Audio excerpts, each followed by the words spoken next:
안녕하세요. 부동산 DJ 한정훈입니다.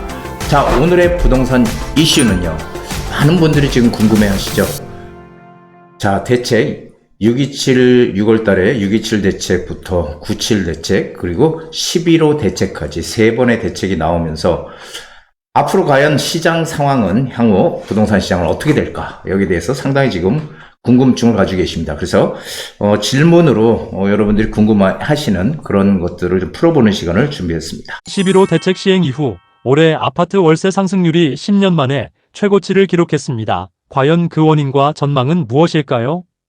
자, 11호 대책 시행 이후 올해 아파트, 지금 월세 상승률이 상당히 지금 높아지고 있다. 지금 이렇게 얘기들을 지금 많이 하고 있어요. 근데 이것은요, 사실은 이미 예고되어 있던 거 아닙니까? 지금 우리가 서울 같은 경우, 서울 전 지역과 경기도 12개 지역이 지금 토지거래 허가 구역으로 묶였잖아요. 물론 뭐 조정 대상 지역, 투기 과열지구, 토지거래 허가지구, 이렇게 3종 세트로 묶였는데요. 거기서 가장 지금 가장 문제가 되고 있는 게 토지거래 허가 구역이에요. 그렇죠? 토지거래 허가 구역으로 딱 묶이니까 이제 매물도 없고, 그리고 매매 물건도 없고 전세 물건도 없는 지금 그런 상황으로 가고 있다는 겁니다. 그런데다가 또 627 대책이 처음에 나왔을 때 거기서 이 전세 대출이 좀 까다로워지면서 이게 수요자들이 월세로 눈을 돌리는 이런 상황으로 가고 있다는 거죠. 자, 전세로 들어가고 싶죠. 근데 전세 물건은 없고, 물건이 없으니까 가격은 오르죠. 그리고 대출도 예상대로 잘 안 나오고, 이러다 보니까 전세 계약을 원했던 수요자들이 반전세나 월세로 전환을 하게 된 거죠. 그래서 이게 월세 상승률이 뭐 10년 만에 최고치 기록했다. 이건 뭐 이번 대책이 나올 때부터 이미 예상했던 거 아닙니까? 그래서 갑자기 뭐 이렇게 이게 뭐 새삼스러운 일이다, 이렇게 얘기하는 건 아닌 것 같습니다. 전세난 이야기가 계속 나오고 있는데요. 내년 시장 전세가는 계속 오를까요? 전세난 이야기 계속 지금 나오고 있죠. 전세난. 그런데 전세난이 앞으로 오는 게 아니고요. 벌써 전세난은 시작이 됐습니다. 이게 무슨 얘기냐면은 전세 수급 지수라는 게 있거든요. 수급 지수. 전세 수급 지수가 뭐냐면, 전세 수급 지수가 100 이상이면 이 집을 구하려고 하는, 전세를 구하려고 하는 사람들은 엄청나게 많은데 이 물건이 없다는 거예요. 100 이상이 되면은. 그리고 100 밑으로 떨어지게 되면요, 어떻게 돼요? 전세 구하려는 사람보다 매물이 훨씬 많은 거예요. 그런데 전세 수급 지수가요, 10월 달을 기준으로 해서 154.2입니다. 154.2. 100을 넘어서서 150이 넘어갔어요. 150이 왜 중요하냐면요, 150이, 전세 수급 지수가 150이 되게 되면은 이게 바로 전세란이라는 겁니다. 지금 우리는 전세란에 들어와 있는 거예요. 이제 전세란이 되는 게 아니고, 이게 뭐 당연한 거 아니에요? 이게 뭐 토지거래 허가구역으로 서울 전역 뭐 다 묶었잖아요. 그러니까 토지거래 허가구역은 2년 실거주 요건이 따라붙기 때문에 뭐 전세를 끼고 내가 뭐 갭 투자를 한다든지 이렇게 할 수가 없잖아요. 수요자 외에는 사실은 투자하기 어렵죠. 그렇죠? 이렇게 되다 보니까 물건이 없는 거죠. 그 토지거래 허가구역 전체, 서울 전체 다 물건이, 전세 물건이 없는 거예요. 자, 전세 상황이 어떻게 되어 있냐면요, 원래 지난해, 지지난해 계속 역전세 얘기가 많이 나왔잖아요. 그래서 역전세. 그런데 올해 1월 달부터 역전세가 해소가 됐습니다. 1월 달에. 그러면서 1월 달부터 전세가가 살살 오르기 시작했어요. 그래서 이제 제가 올 초에도 그런 얘기 드렸을 거예요. 올 하반기부터 내년 시장은 전세란, 그리고 전세 대란으로 갈 거다, 이런 얘기를 많이 드렸는데, 지금 이 토지거래 허가구역으로 전역이 묶이면서 전세란에서 전세 대란으로 가는 이 텀이 엄청 지금 빨라지고 있다는 겁니다. 그리고 전세 물건이 없다 보니까 월세도 계속 오르는 이런 지금 상황으로 가고 있다는 거죠. 그래서 내년 시장은요, 이건 뭐 거의 95%일 것 같아요. 확률적으로. 저는 뭐 100%라도 100%라는 얘기를 잘 안 하는데, 95% 확률은 뭐냐면은 전세 대란이 일어날 가능성입니다. 전세 대란이 일어날 가능성이 95%다. 저는 그렇게 보고 있어요. 그래서 내년 시장 전세가 지금 월세도 계속 오르잖아요. 그렇죠? 사람들이 월세로 수요가 월세로 지금 전세보다 월세로 쏠리니까 월세 가격 오르고요. 전세는 물량이 없으니까 공급 물량이 없으니까 또 대출도 안 나오니까 전세 들어가기도 어려워. 전세가도 오르고요. 매매가도 오르는 이게 정부에서 뭐 3종 세트라고 해서 조정대상 지역 투기과열지구 그다음에 토지거래 허가구 이렇게 묶었지만은 제가 보기에는 전세가도 오르고 월세도 오르고 매매가도 오르는 내년 시장은 이 3중 난에 시달릴 가능성이 상당히 높다 이렇게 보고 있습니다. 앞으로 임대차 기간을 늘려야 한다는 임대차법 개정안에 시장의 우려가 계속되고 있습니다. 과연 어떻게 될까요? 참 이게 또 지금 논란이 좀 되고 있죠. 임대차 기간이 지금 우리 2년 살고 한번 계약갱신 청구권을 써서 2년을 더 살고 4년을 살 수 있게끔 되어 있는데 이게 지금 여건 일각에서 이 임대차 기간을 총 9년으로 늘린다는 임대차 법법 개정안을 뭐 통과시키겠다 이런 얘기들이 지금 많이 나오고 있어요. 그래서 이게 지금 시장 혼란을 시킬 수 있는 상당히 문제가 많은 법이다. 그 주변에서 지금 뭐 다들 뭐 반대를 하고 있어요. 반대를 하고 있는데 글쎄요. 이게 이렇게 되면은 그러니까 2년 거주하고 한 번에 계약갱신 청구권을 써서 4년을 사는 게 아니고 처음부터 아예 3년을 거주할 수 있게끔 하고 계약갱신 청구권을 2번을 쓸 수 있게 한다는 거예요. 그러면은 한 번 쓰게 되면 또 3년을 더 살고 일단 3년 살고 나서 또 계약갱신 청구권 쓰면은 3년을 더 살고 또 한 번 더 쓰면 3년을 더 살고 9년을 한 집에서 살 수 있다는 거죠. 이게 어떻게 보면은 정말 서민들 입장에서는 야 이거 참 좋은 제도 아니냐 이렇게 생각할 수 있겠죠. 그런데 문제는 이겁니다. 자, 임대인들이 9년 동안 전세값을 못 올린다는 거잖아요. 그렇죠? 전세값은 어디서 결정이 됩니까? 집주인이 올려요? 아니면 부동산 공인중개사들이 올립니까? 아니에요. 시장 상황에 따라서 올라가는 거예요. 자꾸 이 무슨 집주인이 올리느니 물론 일부 그런 사람도 있겠지만은 대체적으로 시장의 논리에 의해서 수급에 의해서 결정이 되는 겁니다. 특히 전세는 투자 요소가 없잖아요. 이 투기 요소가 없잖아요. 내가 필요하면 들어가는 거예요. 그렇죠? 그렇기 때문에 전세는 시장에서 가격이 결정되는 건데 그거를 9년 동안 못 올리게 거의 못 올리게 이렇게 놔두면은 이제 어떻게 될까요? 그러면 임대인 입장에서는 집주인 입장에서 9년 동안 가만히 놔두게 되면은 이거 뭐 전세도 못 올려? 엄청 손해죠. 그러니까 9년 동안 전세 놓을까요? 안 놓을까요? 안 놔요. 전세 9년 동안. 못하러 거기다 9년을 갖다가 전세를 놓습니까? 손해를 봐가면서 이 집주인들이. 그렇죠? 그렇게 되면 어떻게 돼요? 전세 물건은 줄어들겠죠. 안 놓게 되면은 어떻게 반전세나 월세로 놓겠죠. 반전세나 월세로. 자, 이렇게 되면은 어떻게 돼요? 전세 물량 더 없어지는 거죠. 야, 전세값 오르고 또 전세값이 많이 오르면 항상 따라붙는 게 있죠. 매매값도 상승하더라. 이거 공식 같은 거 아닙니까? 전세값이 일정 시점까지 계속 오르게 되면은 전세를 살려고 하는 분들이 매매 수요로 전환을 하더라. 이건 뭐 부동산의 가장 공식처럼 우리가 알고 있는 거죠. 자, 그래서 이게 지금 이 특별법을 임대차법 개정안을 이걸 내놓은 분들이 그 여권에 거의 속해 있는 국회의원들이죠. 민주당을 비롯해서 같은 성향의 국회의원들이 입법을 이걸 하겠다라고 하는데, 근데 이게 이제 저는 이렇게 얘기했는데 그분들 목적은 전세 사기 방지가 목적이라고 해요. 전세 사기 방지. 그래서 9년 동안을 한 집에서 살 수 있게끔 하겠다.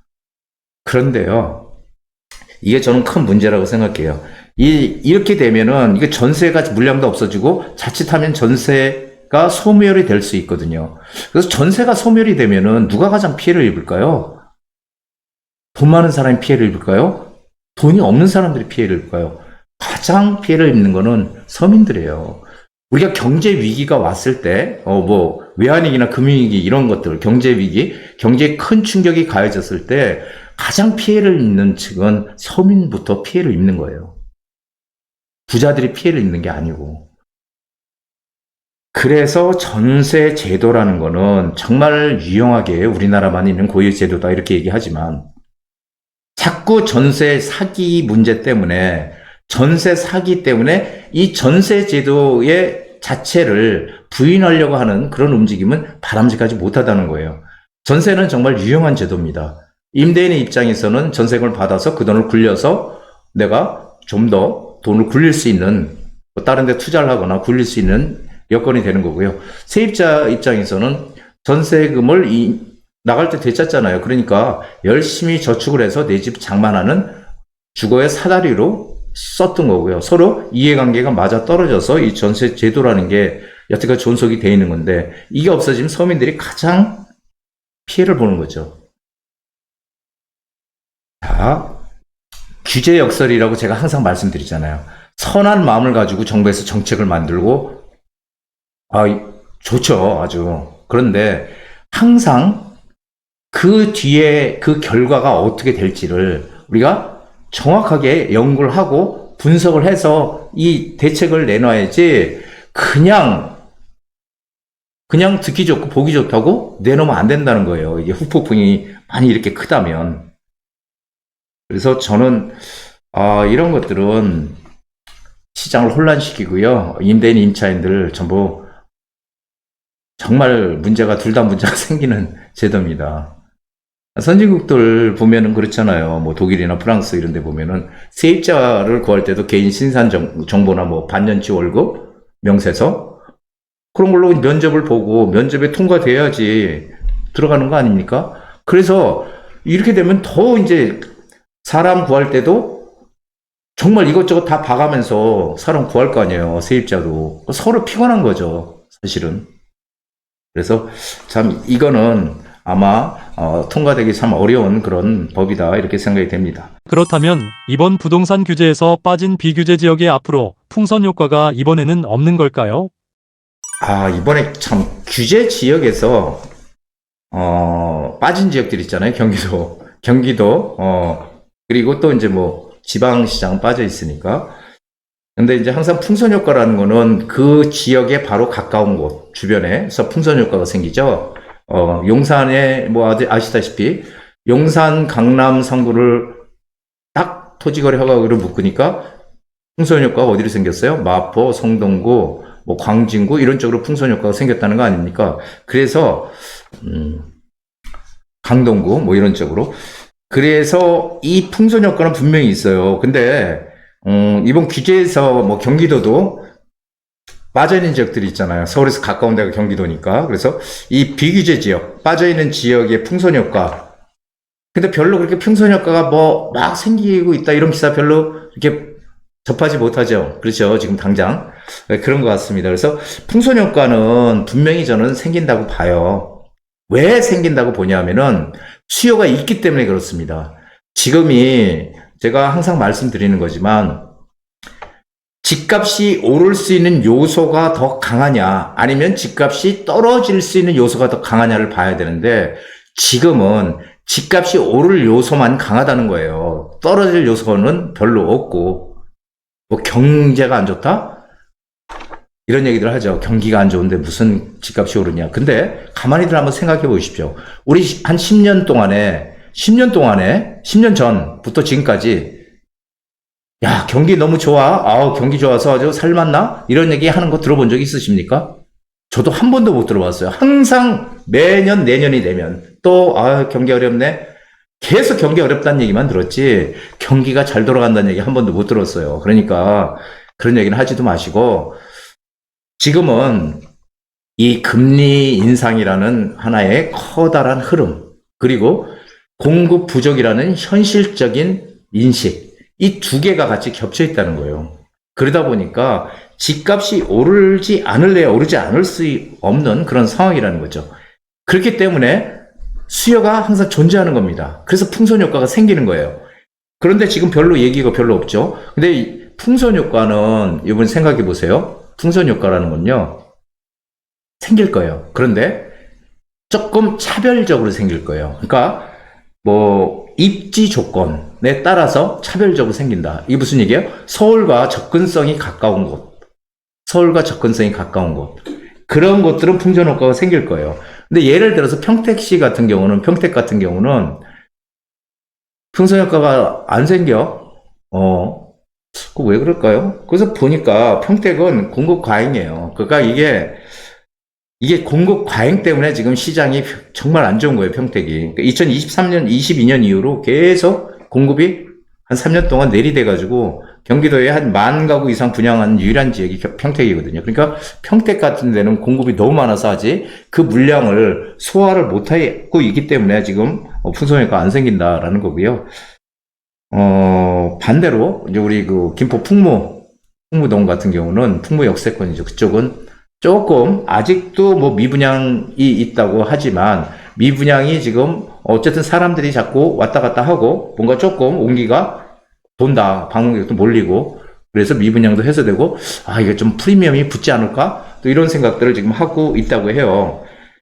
자, 서울과 가까운 구리도 아직까지는 조용하지만 별로 그렇게 움직임이 없지만 풍선 효과가 분명히 조금이라도 생길 것 같은데 또 반대로 안 생기는 지역도 있다는 거예요. 그래서 서울과의 어떤 접근성 그리고 선호도가 좀 더 있는 지역이냐 아니냐에 따라서 틀리다라는 겁니다. 이번 정부에서 재건축 초과 이익 환수 제도의 완화 또는 폐지 이야기가 나오는데 과연 어떻게 될까요?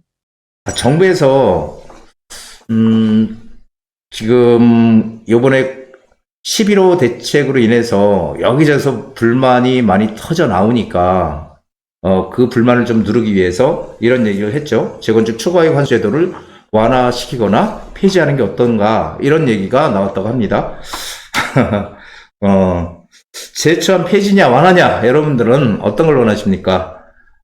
저는 이제 폐지를 해야 된다고 생각을 하는 제도예요. 이게 노무현 대통령 때 2006년도에 이게 도입이 돼서 계속 이제 그냥 좀 미루고 하다가 2018년도에 부활했습니다. 다시 문재인 정부 때 부활을 해서 지금까지 살아있는 제도죠. 그래서 재건축을 하는데 이 초과이익 환수 제도랑 재건축에만 적용이 되는 거거든. 재개발은 적용이 또 안 돼요.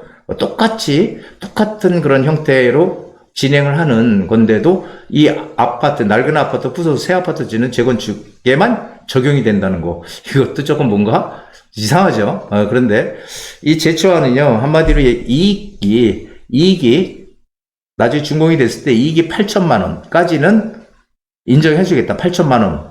그리고 8천만 원이 넘어가는 것들은 최대 50%까지, 절반까지, 최대 50%까지 걷겠다. 세금으로. 이런 얘기입니다. 부가금이라고 얘기를 해요. 세금이 아니고. 근데 제가 보기에는 이거 세금이거든요. 그래서 이게 부과를 하겠다는 건데, 이게 근데 제가 알기로는요, 저도 확실치는 않지만, 제가 알기로는 실제 부과된 사례가 거의 없는 걸로 알고 있거든요. 이거 부과하면 난리 나는 겁니다, 사실. 왜요? 이게 뭐가 문제냐면요, 이게 이중과세 논란이 되고 있어요, 사실은. 이게 뭐예요? 우리가 집을 가지고 팔 때 양도소득세라는 걸 내잖아요. 그렇죠? 양도소득세. 이익에 대해서 일정 부분의 세금을 낸다, 팔 때. 자, 근데 양도소득세를 내는데, 이익에 대해서 또 이 초과이익 환수 제도라는 거는 또 내라는 거잖아요. 한마디로 너 이익 봤으니까 또 내라. 그러니까 한마디로 이게 이중과세의 논란이 지금 상당히 있다는 거고요. 그리고 저는 이게 결정적이라고 생각이 돼요. 미실현 이익에 대해서 걷는다는 거예요. 미실현. 실현도 되지 않았으니까 내가 재건축 아파트를 가지고 준공 입주했어요. 입주를 딱 했어. 입주를 딱 했는데, 그때 내가 샀을 때보다 5억이 올랐어요. 5억이. 그럼 8천만 원 빼고 4억 2천에 대해서 50%를 내야 된다는 거거든요. 2억 이상을. 쉽게 말씀드리면. 그런데 이게 문제가 뭐냐면은, 나는 그냥 거기 살고 있어요. 나는 살고 있는데, 이익이 실현이 되려면 팔아야 되잖아요. 내가 팔아야지 뭐 세금을 낼 수가 있잖아. 근데 그게 아니고요. 내가 가지고 있어도 이 실현이 안 된 이익에 대해서 세금을 내라는 거야. 이거 누가 낼 수 있겠습니까? 그래서 이 미실현 이익에 대한 과세를 한다는 이 자체도 상당히 문제 아닙니까? 그래서 저는 이것은 반드시 없어져야 되는 제도다 이렇게 생각이 되는데 여러분들 어떻게 생각하십니까? 과연 없어질까요? 저는 안 없어질 것 같습니다. 한번 그 11호 대책에서 불평 여러 가지 문제들이 많이 생기니까 여러 가지 불만도 나오고 하니까 그 불만을 좀 잔재하기 위한 방안으로 발표를 하지 않았나. 근데 또 이제 수고로 들어서 아마 저는 뭐 실현될 가능성이 희박하다 이렇게 보고 있습니다. 아파트 거래가 막힌 현 상황에서 투자 수요가 오피스텔과 빌라로 빠르게 이동 중인데 과연 어떻게 될까요? 자, 마지막 질문이네요. 아파트 거래가 지금 막혀 있죠, 사실. 그렇죠. 이제 아파트 투자하려면 돈이 많아야 돼요. 재건축 아파트 전세 끼고 이제 사기도 힘들고. 투자가 많이 들어가니까요. 그래서 아파트 거래가 막히니까 이 수요가 존재한다고 했죠, 지금. 수요가 오피스텔과 빌라로 지금 간다는 거죠. 오피스텔과 빌라로 이동한다는 겁니다. 그래서 어떻게 될까? 이게 궁금하다 이런 얘기인데요. 오피스텔과 빌라는 이번 11호 대책에서 빠져 있죠. 그래서 거기 오피스텔 빌라를 사는 데는 규제가 적용이 되지 않습니다. 그러다 보니까 이 빌라나 오피스텔 시장으로 가는데 수요가 가는 건 맞아요. 근데 여러분들 확실히 아셔야 될 게 이 오피스텔은요 수익형 부동산이에요. 그러니까 수익형 부동산은 뭐냐면은 내가 월세를 또박또박 받기 위한 목적으로 구입을 하는 게 수익형 부동산이에요. 수익형 부동산의 가장 큰 핵심은 가격이 많이 안 오른다는 겁니다. 그냥 월세를 받는데 만족해야 된다는 거예요. 일반적으로.